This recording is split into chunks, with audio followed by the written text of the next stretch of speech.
Bonjour, je vais vous parler aujourd'hui du rapport entre la spiritualité et la créativité. La créativité, c'est pas forcément le mot qu'on relie à la spiritualité.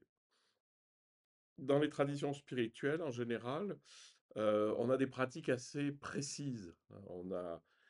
On sait ce qu'on fait, faut apprendre pendant très longtemps pour que ce soit tout à fait parfait.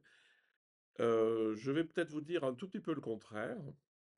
C'est-à-dire que la pratique que vous allez faire, il faut avoir compris de quoi il s'agit, qu'est-ce qu'il faut faire, mais en fait, d'être dans une dynamique de créativité de vous-même, vous allez trouver des exercices, vous allez trouver quelque chose qui va vous ouvrir la conscience, c'est très efficace.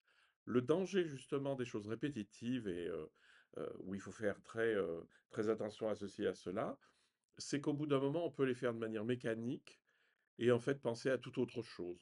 Voilà, ça serait un peu dommage. N'oubliez pas que dans la spiritualité, c'est très simple.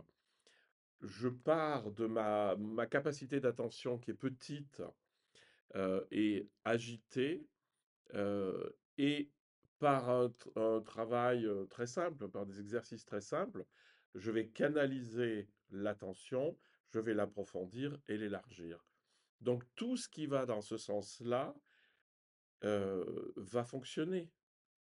Parce que le jour où vous allez penser à un exercice, vous allez dire, tiens, je sais pas moi, je vais essayer de sentir tout ce qui se passe lorsque je fais ce mouvement et je sens ce qui se passe sous les doigts. C'est rien, hein. N'empêche que d'ici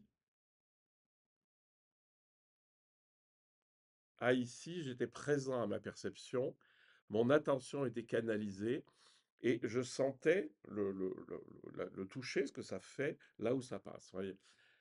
Donc les exercices que vous pouvez faire sont immenses. Enfin, votre vie, le c'est la pratique.